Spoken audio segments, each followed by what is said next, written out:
Selamat malam Bapak-Bapak dan Ibu-Ibu sekalian. Pertama saya mengucapkan selamat datang kepada Bapak dan Ibu sekalian yang telah bergabung di Sekolah Pascasarjana Universitas Jakarta. Pada malam ini kebetulan saya diberi tugas oleh pimpinan SPSUB yaitu untuk memberikan atau memandu kuliah daring dengan mata kuliah yang berjudul yaitu metode penelitian dan analisis kuantitatif. Nah, untuk kuliah ini materinya saya sudah berikan kepada sekretariat ya. Mudah-mudahan sekretariat juga sudah memberikan kepada Bapak dan Ibu sekalian. Dan di samping itu juga saya telah menyiapkan Google Classroom.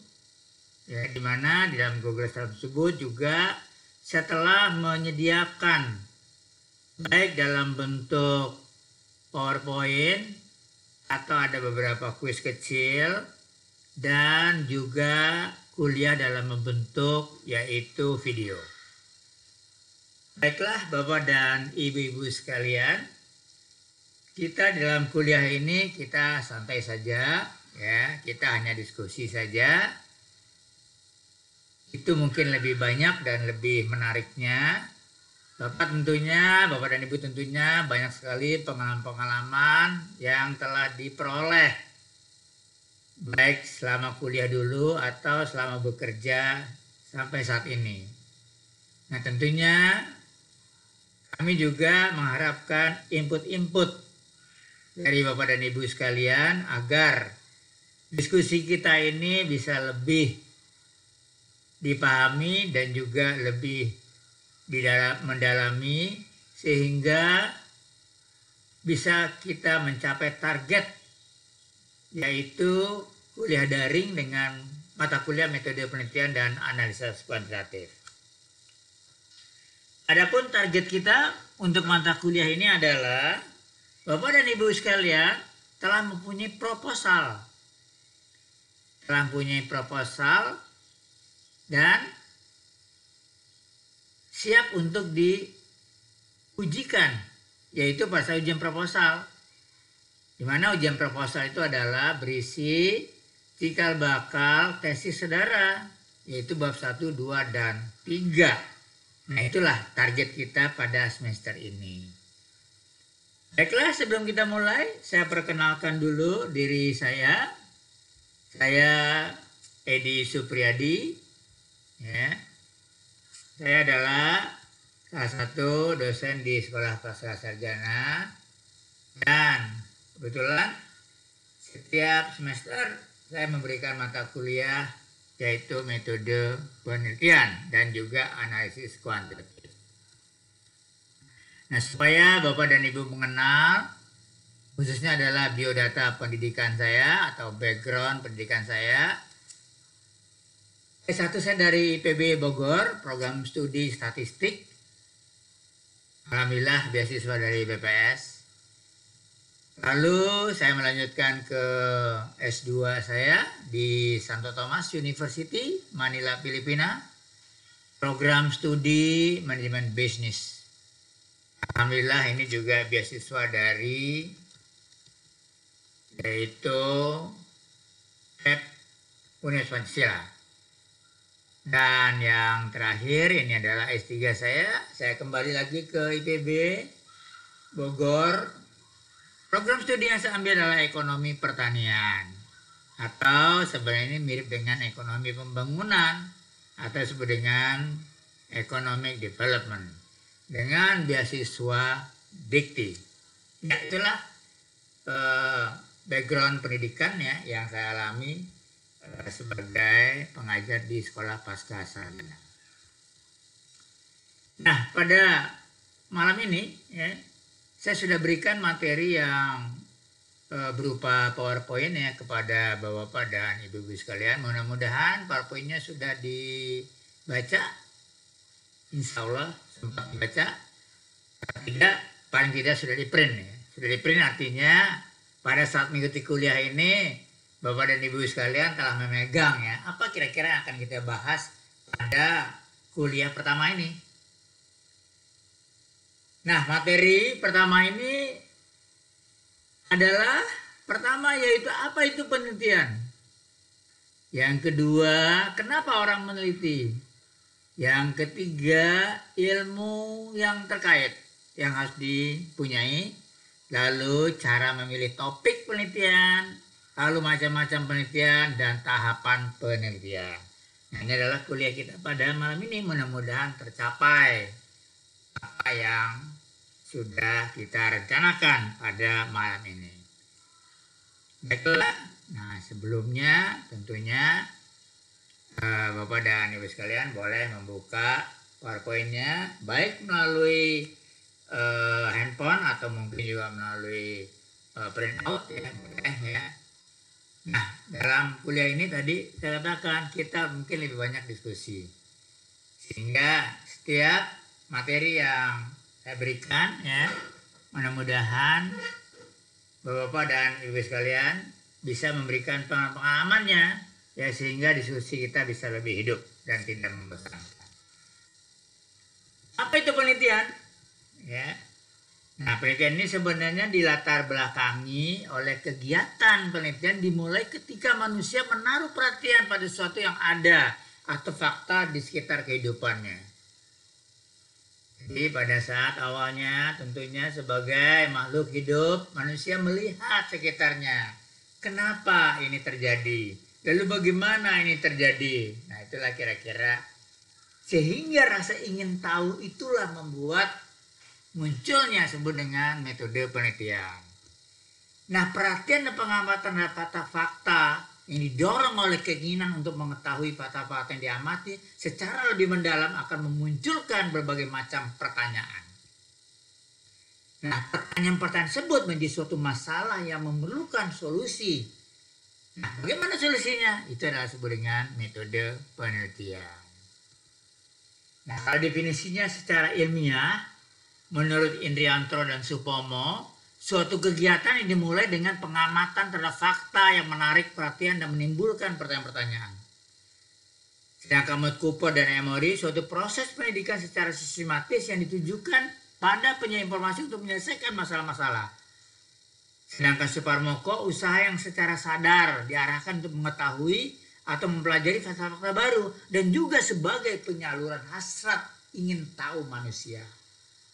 Nah, itu adalah definisinya. Sehingga kita lihat di sini secara umum tentunya ini adalah suatu refleksi keinginan manusia untuk meningkatkan pengetahuannya atau mengenai sesuatu. Atau suatu kegiatan tersebut didorong oleh kehendak manusia untuk menjawab pertanyaan-pertanyaan dan memecahkan masalah dalam kehidupan sehari-hari. Nah, tujuan penelitian untuk apa? Murdik mengatakan untuk mengembangkan pengetahuan. Hal ini bersifat jangka panjang karena umumnya tidak terkait secara langsung dengan pemasaran masalah praktis. Nah, untuk memecahkan masalah atau menjawab pertanyaan ini, ia bersifat jangka pendek karena hasil penelitian lebih menekankan pada usaha pemecahan masalah-masalah praktis dibutuhkan untuk pertimbangan dalam pembuatan keputusan bisnis. Nah, sehingga muncul ya dari gabungan dari fakta-fakta dan yang tahu itu muncul apa itu sebenarnya metode penelitian. Ya. Penelitian merupakan usaha penyidikan yang sistematis dan terorganisasi. Kata sistematis dan terorganisasi yang menunjukkan bahwa untuk mencapai tujuannya penelitian menggunakan cara-cara atau prosedur-prosedur tertentu yang diatur dengan baik dengan metode-metode yang ada. Metode penelitian adalah pengetahuan yang mengkaji ketentuan mengenai metode yang digunakan dalam penelitian. Metode penelitian adalah secara ilmiah untuk mendapatkan data dengan tujuan dan kegunaan tertentu. Secara ilmiah dasarnya pada ciri-ciri keilmuan, itu rasional, empiris, dan sistematis. Sedangkan cara rasional penelitian dilakukan dengan cara-cara yang masuk akal sehingga terjangkau oleh penelitian manusia. Sedangkan empiris cara yang digunakan untuk dapat diamati oleh indera manusia. Nah, sistematis proses penelitian menggunakan langkah-langkah yang bersifat logis. Nah, sehingga rambu-rambu di dalam membuat penelitian itu secara ilmiah inilah yang akan kita pelajari pada semester ini. Sehingga Bapak-bapak dan Ibu-ibu sekalian bisa membuat suatu penelitian ya yang namanya adalah tesis ya sebagai yaitu syarat akhir, salah satu syarat untuk mendapatkan gelar strata 2 Magister Manajemen. Lalu kedua, mengapa orang ingin meneliti? Nah, ini mungkin yang lebih menarik. Secara fakta, penelitian dilakukan antara lain adalah keinginan individu atau kelompok untuk mengetahui suatu kejadian atau fakta, bisa bersifat mencoba menemukan hal yang baru, mengetahui dan menguji penyebab fakta tersebut. Berikutnya ingin mengetahui opini individu, baik publik dalam organisasi, instansi lembaga tentang suatu masalah yang sedang terjadi atau prediksi ramalan yang akan terjadi. Jadi di sini penelitian bisa juga kita ingin mengetahui apa masalah yang sedang terjadi dan bagaimana pemecahannya. Dan juga prediksi atau ramalan yang terjadi, bagaimana langkahnya. Yang ketiga tentunya adalah sebagai dosen, yaitu memenuhi kewajiban sebagai seorang peneliti atau pengajar. Lalu yang keempat, memenuhi dalam penyelesaian studi akhir level D3, S1, S2, dan S3. Nah, yang kelimanya adalah seorang melakukan penelitian karena ada proyek ya, yang diperoleh dari suatu lembaga atau instansi. Nomor 5 ini ya, mudah-mudahan ini ya dari Kementerian Kominfo ada mungkin suatu yang harus diteliti. Nah, bisa kami diundang. Lalu tujuan penelitian. Nah, tujuan penelitian secara umum adalah untuk memperoleh pengetahuan yang dapat menjawab pertanyaan dan memecahkan masalah. Nah, itu sebenarnya tujuan penelitiannya itu. Kita punya masalah, lalu bagaimana cara memecahkannya? Nah, itu adalah tujuan akhir penelitian. Lalu ilmu apa saja yang terkait? Tentunya yang pertama adalah yaitu ilmu tentang bagaimana cara meneliti tersebut, bagaimana langkah-langkahnya, apa saja yang harus kita tulis, apa saja harus kita lakukan, bagaimana kita memilih topik, lalu bagaimana kita mencari masalah, bagaimana kita mendapatkan masalah, bagaimana kita menguji masalah, bagaimana kita memecahkan masalah, dan lain-lain. Nah, itu adalah ilmu metode penelitian. Nah, ilmu penelitian dibantu oleh ilmu statistika. Kenapa ilmu statistik perlu? Karena ini adalah suatu tool, suatu alat untuk mengolah data yang kita kumpulkan dari kegiatan penelitian tersebut yang diberikan kepada responden. Baik responden berupa individu atau kelompok atau yang lainnya. Lalu ilmu apa lagi yang lain? Tentunya ilmu yang terkait dengan topik pilihan masing-masing peneliti. Katakanlah SDM. Bagi yang tertarik dengan SDM, ya itu adalah harus menguasai ilmu tentang SDM. SDM juga ada lagi di dalamnya. Ada disebut kinerja, ada disebut dengan turnover, ada disebut motivasi. Nah, itu kita harus tahu ilmunya. Kalau enggak, bagaimana nanti kita mengujinya, lalu menjelaskannya, menguraikannya hasil penelitian tersebut. Lalu pemasaran, produksi, keuangan, akuntansi, asuransi, dan lain. Ini adalah ilmu yang harus dikuasai oleh seorang peneliti untuk membuat suatu penelitian. Lalu apakah perlu kuliah SDM pemasaran lagi? Ya secara teori ya nggak perlu juga, kecuali kalau belum tahu. Kalau misalnya Bapak sudah paham SDM ya sebenarnya nggak perlu kuliah lagi. Orang udah bisa kok. Ya langsung aja ya AB-nya itu yang paling penting. Gitu. Nah, itu namanya adalah kuliah by research. Ya, tetapi tentunya supaya mengingatkan kembali ya sebaiknya saudara, bapak-bapak dan ibu sekalian mengikuti yaitu ilmu yang terkait ini hingga di dalam menjelaskan apa itu hasil penelitian bisa diuraikan di dalam bab 4 dan 5. Lalu macam metode penelitian itu ada dua, ada kuantitatif dan kualitatif. Apa ini kuantitatif dan kualitatif? Penelitian kuantitatif, penelitian yang bertujuan untuk menguji konfirmasi teori yang sudah ada, benar atau salah. Penelitian kualitatif, penelitian bertujuan menemukan teori, bukan menguji teori yang sudah ada. Pada dasarnya, penelitian kuantitatif sulit digabung dengan penelitian kualitatif. Secara ringkas, perbedaan antara penelitian kuantitatif dan penelitian kualitatif tertera pada tabel berikut ini. Nah, ini adalah perbedaannya. Nah, secara umum saya katakan, apa perbedaan kuantitatif dan kualitatif? Kuantitatif sebenarnya berupa angka-angka. Jadi kita mendapatkan responden, ya, angka-angka yang akan kita ukur. Lalu kalau kualitatif adalah berupa informasi, bisa berupa teks, bisa berupa yaitu hasil interview begitu. Jadi kita tidak menggunakan angka-angka, bisa berupa kalimat, berupa informasi, itu adalah kualitatif. Nah, bagaimana perbedaannya? Ya tentunya adalah kalau kuantitatif harus tahu ilmu statistik. Kalau kualitatif sebenarnya perlu adalah bagaimana mengeksplorasi pendapat-pendapat dari responden tersebut. Ini adalah panjang sekali ya. Bisa dibaca satu-satu nanti kita lihat. Lalu berikutnya adalah struktur penelitian kuantitatif. Nah ini. Ada proses, lalu deduction, lalu operationalization, lalu data organization, lalu interpretation dan induction. Ya ini adalah yang disebut dengan struktur penelitian kuantitatif. Lalu cara memilih topik penelitian. Kejadian sehari-hari di sekitar tempat bekerja atau wilayah. Nah kita bisa melihat dari situ ya, kejadian sehari yang di sekitar kita. Baik mungkin di lingkungan kantor atau mungkin wilayah ya atau antar kantor, itu adalah bisa kita cari apa sih masalahnya. Contoh, mengapa salon terkena wabah COVID-19? Ini adalah kesehatan, produktivitas karyawan SDM, produktivitas SDM, pajak menurun, meningkat keuntungan, meningkat kualitas produk, pertumbuhan ekonomi, itu makro, mikro, begitu. Nah, pendukung memilih penelitian tentunya membaca jurnal-jurnal penelitian sebelumnya, membaca tesis, disertasi sebelumnya.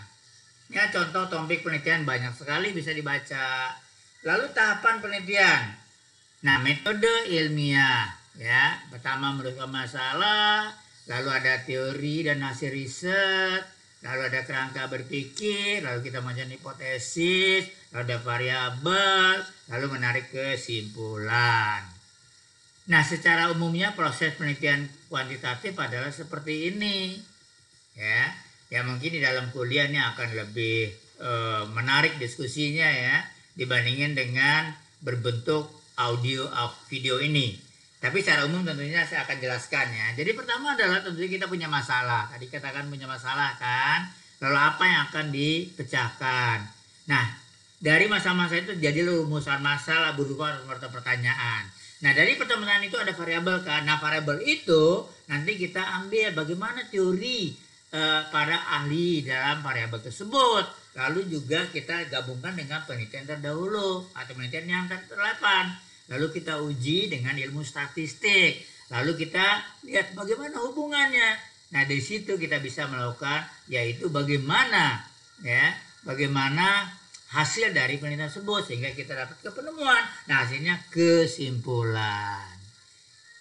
Nah, itu mungkin yang bisa saya berikan ya pada malam ini. Nah, tentunya tugas saudara pada kuliah malam ini adalah hanya satu.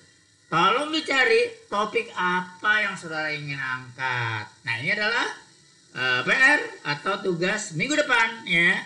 Dan ini diharapkan ya bisa menggunakan apakah Japri ke Pak Edi boleh ya. Nanti kita diskusi apakah topik ini bagus apa tidak. Demikian kuliah pada malam ini dan terima kasih. Sampai ketemu lagi.